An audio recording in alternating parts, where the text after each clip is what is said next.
Hello and welcome to another Doctor's Assistant 1 video, and today I'm doing a video on my thoughts on the Deadpool 2 trailer. Yes, that was a thing.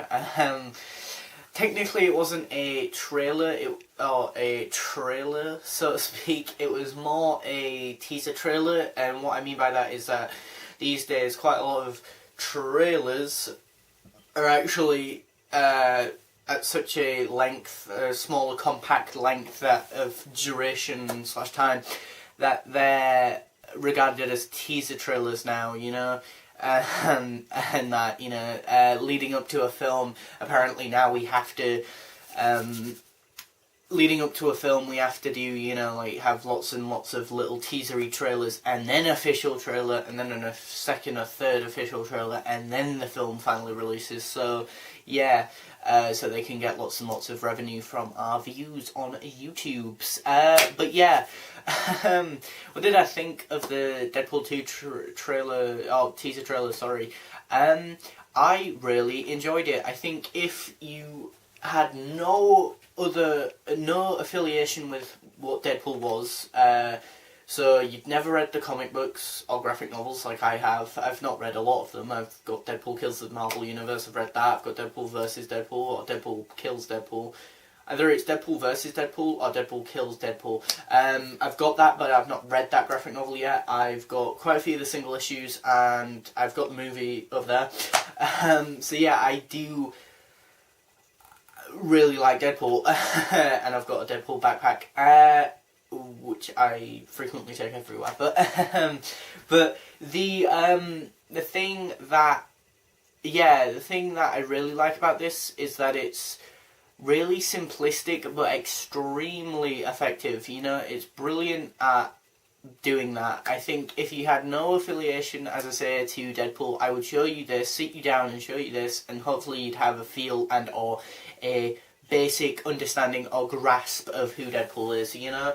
And what I will say was what was weird to me is that we didn't just start with Deadpool being in the Deadpool suit. I thought it was a bit odd that they started where we technically don't see Deadpool until the latter end of this teaser trailer, really, because to me Deadpool is the character who's in the costume.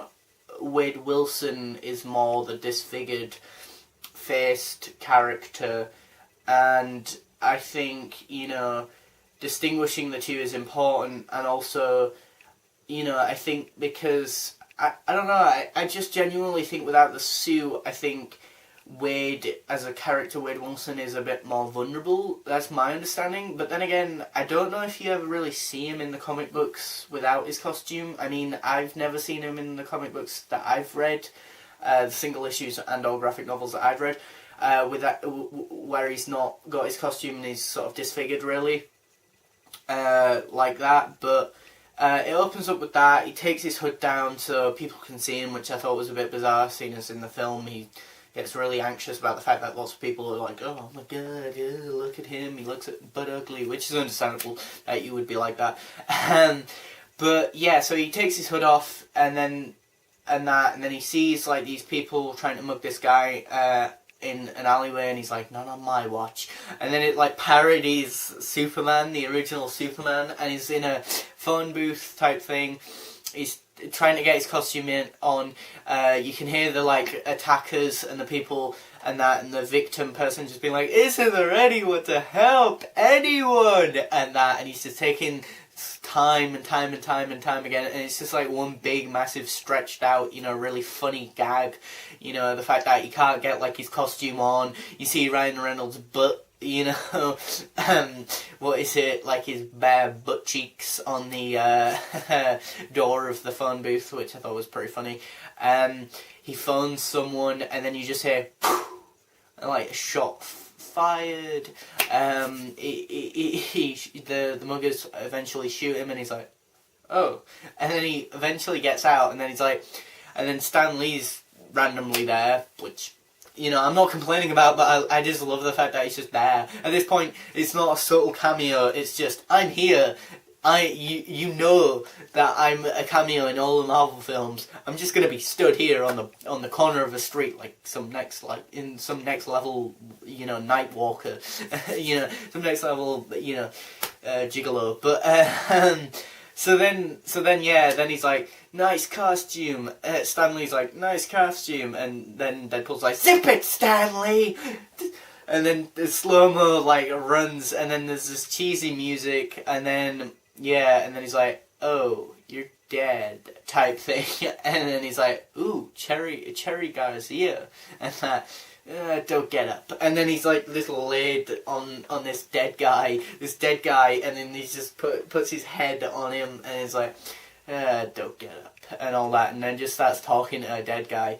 Brilliant. I mean, I love it, really. And fun fact, or not so much a fun fact, but apparently, dare I even admit this, but I have watched the college kids, kids react to Deadpool 2 teaser trailer, and apparently in that video they say that this sort of thing was filmed in a way where more than likely this will never actually appear in the film, which makes sense, really, and I'm fine with that because, again, it's just a little bit of fun in its own contained bubble, and it doesn't ruin anything, and it doesn't get us too excited or, too hyped for something that might not be that good in the foreseeable future, because it even says Deadpool, and then it says not coming soon enough, and then he's still talking and doing this impression of Logan, or not Logan, yeah, maybe Logan, and that Wolverine and that, and yeah, I just found that funny, but again, it was really weird to see the teens, college kids react, teens react type thing video of some of them reacting, being like, oh my god, he's laid on a dead guy, oh, that's so disrespectful, and it's really weird because I originally watched it on my mum's phone, and she was there, and we both watched it because we're both really big fans of Deadpool, and then neither of us really thought about that as a bad thing, really, and then me, my mum, and my brother watched it again on my mum's phone, and again none of us really were like, oh my god, how dare he lie on a, all he does is put his head on resting against a dead guy. I don't really see what the issue is personally, and as sadistic as it is to admit, I kind of find it funny, it's just funny because it's so randomly obscure and just sums up Deadpool to a T, really, it's something bad's happened and he's still too busy to give a crap, that he's more interested in the Cherry Garcia, but also, he's more bothered about still just narcissistically rambling on about what he needs to ramble on about, even when the credits roll, he's still talking, and yeah, it felt real, it felt gritty, it felt real and gritty and dark, but also humorous, yes, there's a guy dead lying there on the floor, but because he lays his head on him, lays his head on his chest and then starts to eat Cherry Garcia and then starts narcissistically rambling on, it just sort of killed that sort of, oh my god, this is depressing, and then made it this is funny, that guy's just talking whilst there's a dead guy there, who does that type thing, and again, he kind of even, I don't know, he kind of breaks the fourth wall in the sense that he's even parodying the fact that there's a phone booth in this sort of teaser trailer, when he's like, I could have just called someone on my cell, why is there even a phone booth? I thought they got rid of those in 1930 or on 19 whatever, the 1980s, and it's that's the kind of character he is. He even though he exists in a movie, he's sort of self-aware that he's in a movie. He's self-aware that he's in a comic book. So it's nice to take him from comic books to movies and see him still be I'm self-aware that I'm in a movie. Like, I could be self-aware that I'm on a YouTube video right now. I know, you're listening. Man. But yeah, so it was just funny. It was short, sweet, funny, simplistic, and just an all-round nice little, distraction for 3-minute little video, or 3 or 4. Yeah, I think it was more on the 4-minute sort of video. Really funny, and it's a nice filler, and it's something nice to quench my thirst, so to speak, leading up to Deadpool 2. So yeah, thanks for watching, comment, rate, and subscribe.